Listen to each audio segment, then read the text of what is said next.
Le docteur Youzan Matin est notre second invité. Nous sommes au centre Nesto Pharmavie. Il est directeur général de ce centre, hygiéniste, biologiste et spécialiste en gérontologie. Avec lui aujourd'hui, le thème c'est la frigidité chez la femme âgée. Tout à fait. Docteur, ce thème-là, vraiment, déjà, bon, on a eu les retours de nos téléspectateurs, toujours avec le docteur Youzan, on a toujours des retours. Et c'est même ces téléspectateurs-là qui ont sollicité ce thème-là, que le docteur développe ce thème. La frigidité chez la femme âgée. C'est quoi la frigidité d'abord? Ok, je tiens à dire merci déjà encore à la chaîne Business 24 qui fait l'honneur de nous se trouver encore dans nos locaux. Vous savez que c'est vrai que c'est une chaîne pour les hommes d'affaires, les entreprises, mais aussi, il faut comprendre que la santé est au cœur de tout développement.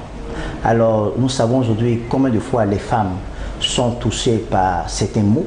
Alors donc, il est important aujourd'hui de parler de frigidité parce que c'est le besoin aujourd'hui de toutes ces personnes qui me regardent, parce qu'elles estiment que leur problème, leur vie sexuelle doit être réellement enseignée et qu'elles doivent avoir suffisamment d'informations. Alors la frigidité, c'est quoi? La frigidité est un manque de plaisir et puis un manque de désir sexuel. C'est-à-dire que la femme n'a même pas envie d'avoir les rapports sexuels, à plus forte raison d'avoir même un plaisir lors des rapports sexuels. Alors c'est comme ça se définit la frigidité.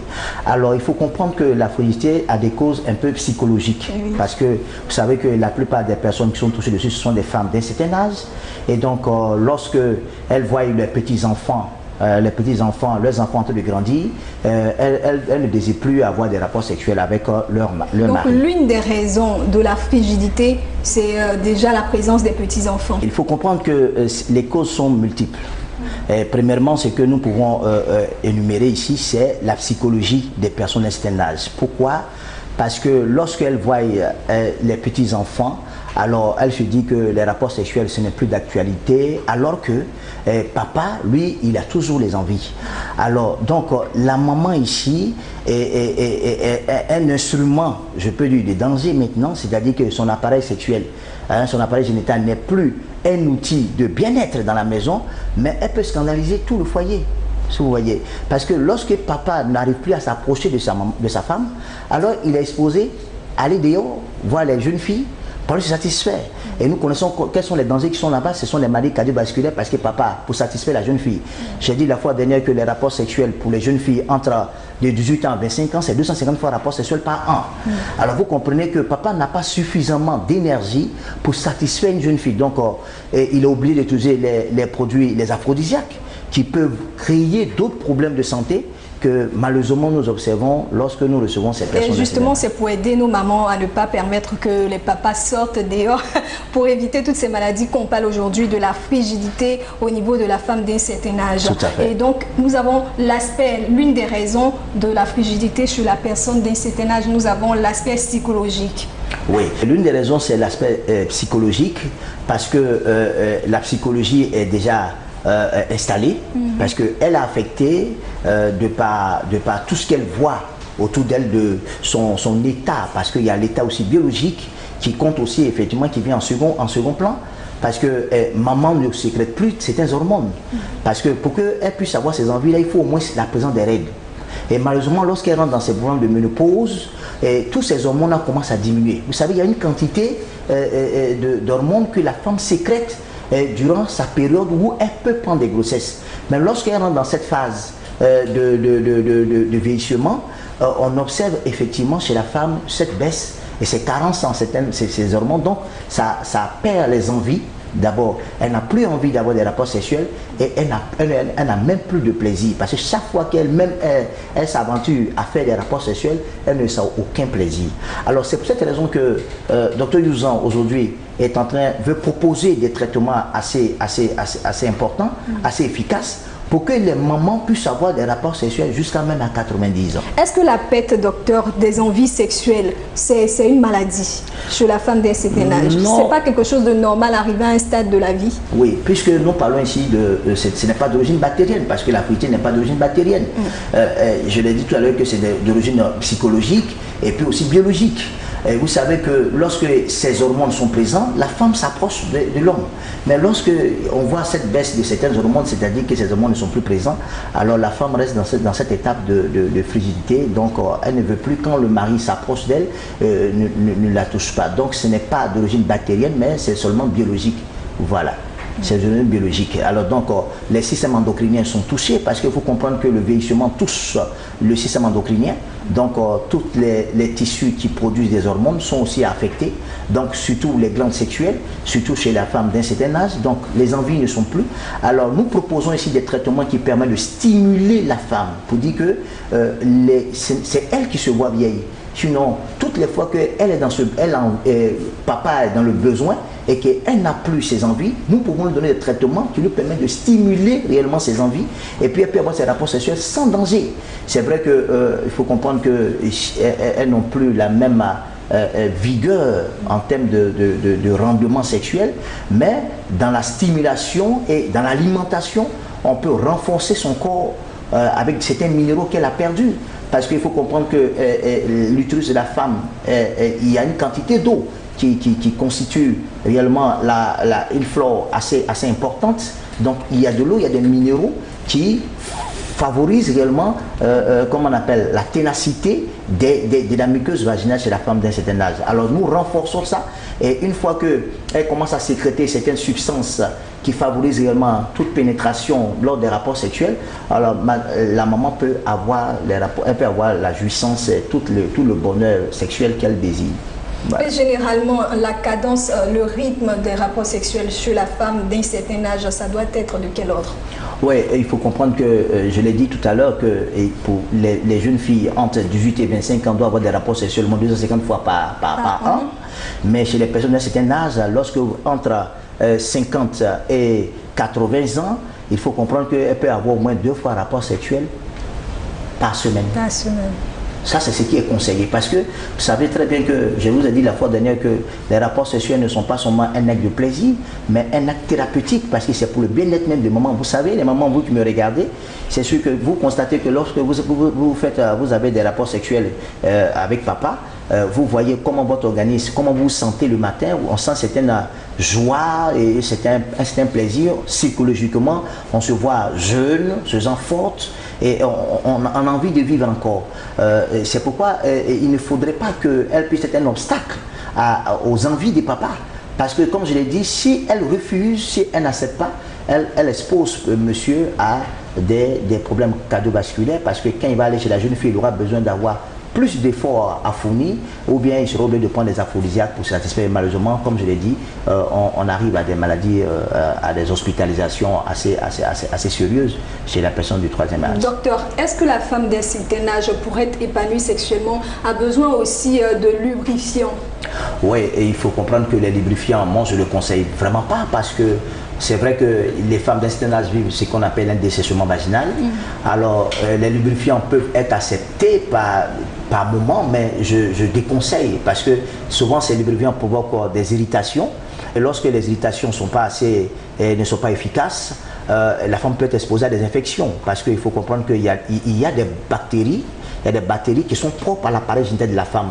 Et lorsque nous utilisons ces lubrifiants, nous pouvons endommager, comment on appelle ces bactéries, nous pouvons les détruire complètement et la femme peut être exposée à des infections. Donc, nos mamans dans le passé, je parle des années 1930, n'utilisaient pas de lubrifiants, mais elles pouvaient avoir des rapports sexuels et faire beaucoup de maternité.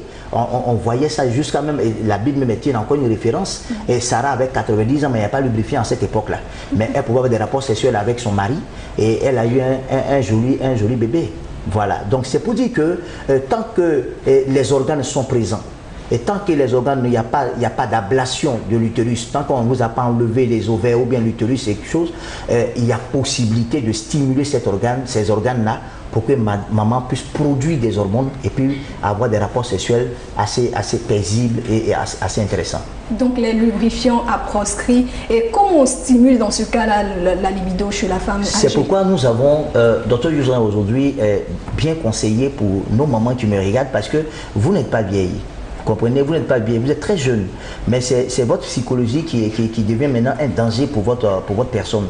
Vous pouvez vivre être heureuse, vous pouvez, je conseille même au moment aujourd'hui d'aller chez la coiffeuse et aller même aller dans les salles de centres d'esthétique pour vous rendre encore toute belle. Regardez aux États-Unis, il y a des hormones qu'on injecte aujourd'hui à ces femmes pour les permettre de garder toujours leur vigueur. Vous regardez ces grands stars aujourd'hui, ces moments, vous n'avez même pas leur âge, mais vous les voyez sur des talons en train de sauter sur les terrains et tout ça. C'est pour dire que c'est psychologique. Voilà, c'est psychologique. Il faut que vous bannissez de votre esprit que vous êtes vieille. Vous êtes toute jeune. Tant que vous n'êtes pas encore morte, vous êtes encore jeune. Donc vous pouvez encore avoir des rapports sexuels. Voilà, c'est ce que je tiens à dire. Voilà, docteur, on va profiter au maximum. Hein. Aujourd'hui, nous sommes là pour donner des conseils pratiques aux femmes d'un certain âge dans leur vie sexuelle. Vous avez dit tout à l'heure qu'on ne devait pas utiliser pour la femme d'un certain âge les lubrifiants. Mais est-ce que les jeux, par exemple, on peut se permettre certains jeux sexuels quand on est entre partenaires? Est-ce qu'on peut se permettre certains instruments, certains instruments dans l'utilisation, dans l'activité sexuelle? Vous savez, aujourd'hui, il y a des appareils qui sont vendus aujourd'hui, comme on appelle là, des accessoires sexuels qui sont en caoutchouc, qui sont vendus, que je ne voudrais pas toucher un peu ça, mais il faut dire que c'est extrêmement dangereux. Parce que la femme ici, prendre ces objets-là pour satisfaire sa libido, elle peut endommager on appelle ça muqueuse vaginale. Est-ce que vous comprenez? Et malheureusement, certaines femmes utilisent ça parce que papa soit en déplacement pour éviter d'aller de jouer l'infidélité, utilise ces objets-là. Et ça, je ne veux pas cibler des personnes ici, parce que dans certaines religions, parce que monsieur n'est pas là, donc une forme de masturbation, c'est déconseillé chez ces femmes-là. Alors nous avons, comme je l'ai dit, nous avons un service assez efficace pour médicalement parlant, de proposer des traitements pour rajeunir la mémé. Des médicaments qui lui permettent de régénérer sa flore vaginale et de stimuler ses envies. Alors donc, resserrer? Pas resserrer, parce que resserrer est différent. Parce que les gens pensent que c'est lorsque vous avez votre appareil génital qui est beaucoup plus rétréci, vous sentez plus de plaisir. Non, ce n'est vraiment pas ça. C'est pourquoi je déconseille aux hommes qui pensent que c'est lorsque vous avez un sexe assez costaud, parce que les gens utilisent des pommades pour faire grossir. J'ai dit c'est à la base des maladies cardiovasculaires que je déconseille aujourd'hui. Je tiens à déconseiller ça à toutes ces personnes qui me regardent, parce que vous risquez d'avoir des complications cardiaques. Aujourd'hui, nous sommes avec les femmes. Oui. Donc, vous dites que c'est pas normal, c'est pas bien, c'est même pas conseillé pour une femme de se faire rétrécir le vagin. Tout à fait. C'est extrêmement, c'est pas conseillé, parce que qu'est-ce que la femme gagne quand on parle de rétrécissement du sexe? Procurer du plaisir à son homme. Oh, mais c'est pas vérifié. C'est pas vérifié. Pour pouvoir satisfaire la femme, il faut connaître quand même ses parties érogènes. Hein? Il y a plusieurs parties de la femme. Chaque femme connaît quand même ses parties les plus sensibles. Elle n'a qu'à expliquer ça à son mari et puis bon, tout viendra. Mais d'aller rétrécir les choses, je dis que c'est des produits extrêmement dangereux que je déconseille. Je déconseille parce que beaucoup de maladies aujourd'hui, des maladies de cancer de l'utérus sont dues à ces produits, parce qu'on ne sait pas la provenance, on ne sait pas leur efficacité, on ne sait pas, c'est vraiment douteux. Donc utiliser ça encore chez la femme d'un certain âge, c'est extrêmement dangereux.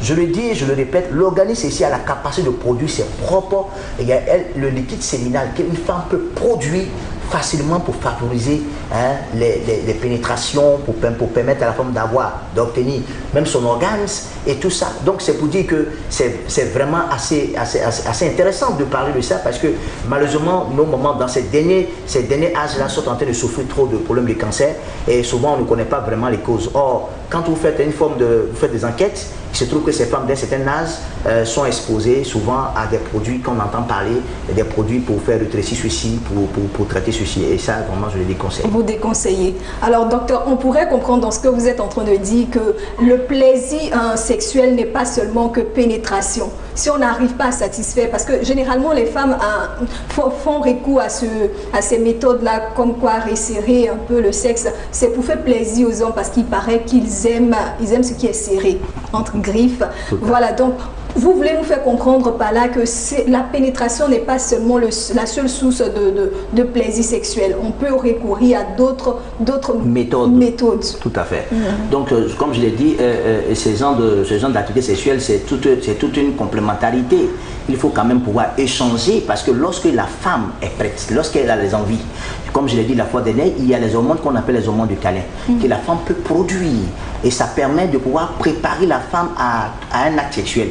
Donc nous avons, comme je l'ai dit au centre médical Nestor Farma Vie, nous avons des médicaments assez puissants, assez efficaces pour restaurer la femme complètement. Alors maman, si tu me regardes, si tu souffres de fragilité et que tu sais que tu veux sauver papa, parce qu'il faut que je vous dise, tant que papa a la capacité de produire encore du testostérone, il peut avoir toujours une érection assez importante. Et vous pensez que vous avez atteint un certain âge, un âge avancé, donc ça ne vous intéresse plus. Je vous dis que vous devez l'aider. La femme est une aide, donc vous pouvez l'aider aussi sexuellement. Et donc, nous avons des médicaments. Si vous estimez que les désirs sexuels ont commencé à diminuer, venez voir Dr Youzan. Nous allons vous prescrire des médicaments et ça va vous régénérer. Je dis bien régénérer. Nous avons suivi une femme, je tiens à bien dire, de 65 ans, qui depuis plus de 5 ans, qui n'avait plus de rapport sexuel avec son partenaire, son mari. Mais il faut dire que depuis que nous l'avons prise ici et que nous l'avons suivi, mais le monsieur lui-même s'est déplacé pour venir pour dire, mais docteur, je n'arrive pas à comprendre parce que ma femme a une débauche d'énergie de femme de 18 ans. Mais vraiment, nous tenons à vous saluer parce qu'on était sur le point même de faire un divorce parce que je vous avoue que j'ai une maîtresse. Mais depuis ce jour-là, moi et maman, nous sommes assez compétitifs dans le cadre des activités sexuelles. Et il y a la paix, il y a la joie et nous sommes plus heureux. Malheureusement, c'est à ça souvent on observe dans cette déception, c'est souvent à l'âge avancé que papa cherche à divorcer de maman. Et maman, comme elle n'a plus ses envies, papa est exposé dehors pour préparer encore un deuxième foyer. C'est un grand danger. Très dangereux. Alors docteur, on va rappeler que nous sommes avec le docteur Youzan Martin. Il est biologiste, hygiéniste, spécialiste en gérontologie, directeur général du centre Nestor Farma Vie. Et avec lui, nous parlons des rapports de comment la femme d'un certain âge peut gérer sa vie sexuelle. Docteur, on a dit qu'il ne fallait pas faire recours aux instruments, aux appareils sexuels, c'était pas bon. Il ne fallait pas resserrer aussi le sexe parce que ce n'était pas conseillé. Il fallait plutôt pratiquer pour la femme âgée 2 fois l'activité sexuelle dans la semaine. C'est les mêmes positions avec les hommes? Non, puisque dans ce contexte-là, dans le cadre de la santé sexuelle, il est important que la femme connaisse les positions qu'elle peut utiliser. Je l'ai dit, il y a la position missionnaire. C'est-à-dire que maman ne s'hasarde pas à chercher à monter ici papa, mais qu'elle reste dans la position missionnaire où elle est simplement couchée. C'est favorable pour elle-même. Et la position où la femme donne le fessier. Alors ça, c'est encore thérapeutique parce que, comme je l'ai dit, ça protège papa et ensuite ça protège maman. Voilà. Donc, tous ces mouvements qu'on peut pouvoir proposer dans le cadre de l'activité sexuelle est déconseillé, sauf les 2 positions. Et je maintiens cette position-là, toute l'existence des parents. Très bien. Alors, docteur, on va donner les contacts du centre Nestor Farma Vie parce que nous sommes pratiquement au terme de notre échange.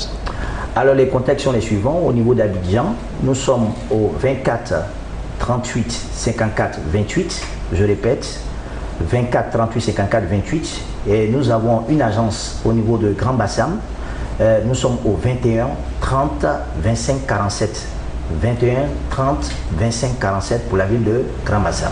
Est-ce que vous avez d'autres choses à ajouter pour le dernier conseil concernant ce thème? Alors, j'aimerais dire à tous mes papas et mes mamans qui me regardent, vous n'êtes pas vieilles et vous n'êtes pas vieux non plus. Vous êtes tous jeunes. Vous avez les mêmes capacités que les jeunes. Seulement, venez voir Dr Youzan, qui est spécialiste pour votre âge, pour vous apporter les traitements qu'il faut, les conseils qu'il faut, pour que vous puissiez avoir une vie sexuelle très épanouie et durable.